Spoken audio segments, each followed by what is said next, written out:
الله أكبر. الجيش الحر المنشق من وادي السيح استهدف.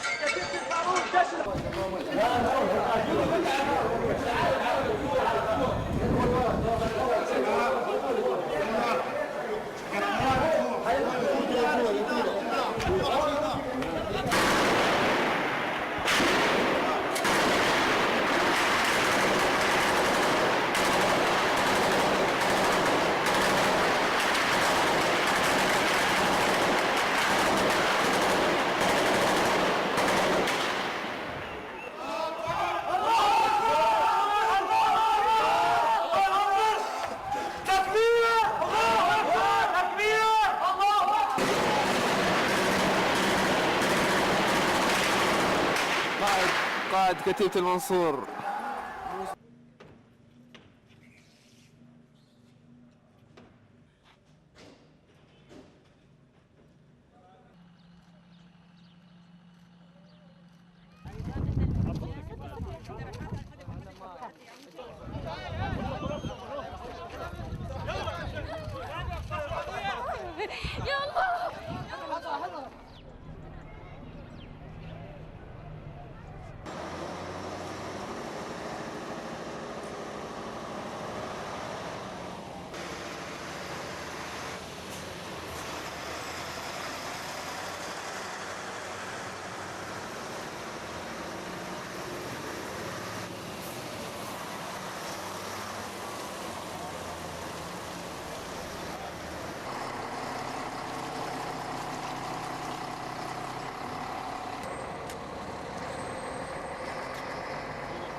Wir gehen jetzt mit einer Größenordnung ca. 350 Soldaten in die Türkei. Davon sind etwas über 160 Soldaten rein für den Betrieb des Waffensystems Patriot vorgesehen.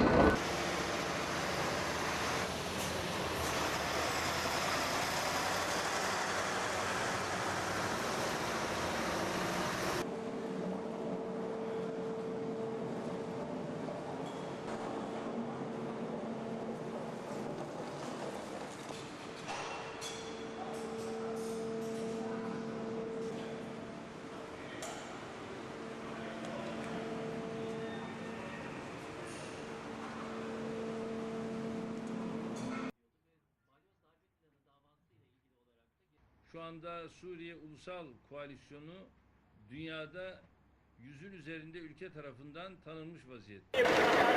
الله أكبر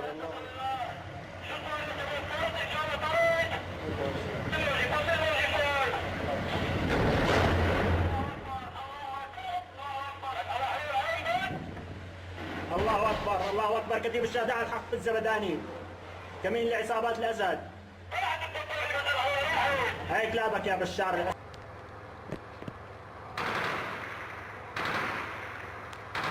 أكبر. تم بعون الله تفجير آلية عسكرية دبابة T-72 كتيبة شهداء الحق الزبداني. الله أكبر الله أكبر الله أكبر.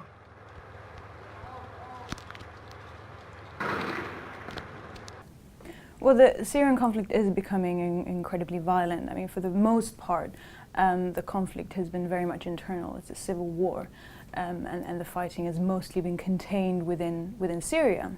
And this is one of the reasons to why the international community hasn't become more involved. Now, there is a high probability of cross-border violence. That's something that's happened before. But really, the purpose of these missile batteries, the reason why they're there, is to prevent a larger scale attack against Turkey. Now, the Syrian government, I think at this point in time, when they appear to still be thinking that this is a war they could potentially win, or at least that part of the regime could survive, they're unlikely to make a move at this point.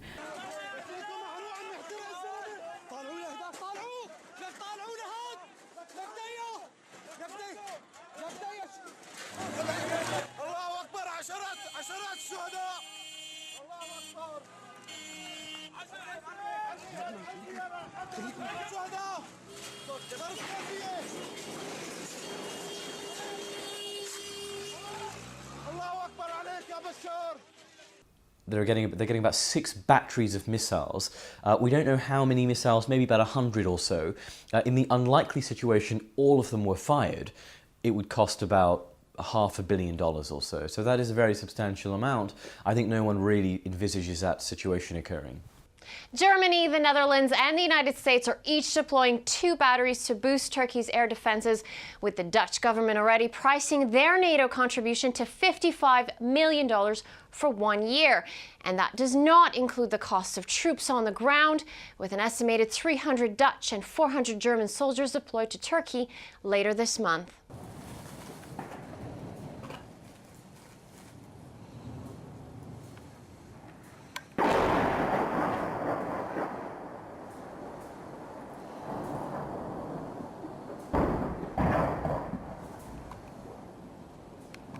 The pattern we have seen is Turkey is agitating for NATO to be more heavily involved, and NATO is saying, no thank you, we'd like to keep our distance. So this Patriot deployment is a way of compromise, a way of showing commitment without showing too much entanglement. But if there are certain situations, particularly those relating to the use or, as is more likely, the seizure or movement of chemical weapons, I think you might see NATO, or perhaps just the Americans and the British and a few other coalition allies, get more heavily involved. Until then, I think NATO as an organisation is sceptical of exposing itself too greatly to what is seen as a complex and potentially destabilising situation.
I think we can expect these forces to remain in position there until the conflict either reduces significantly or is resolved. And by resolved, I mean the fall of the Assad regime and the takeover of the country by some other regime.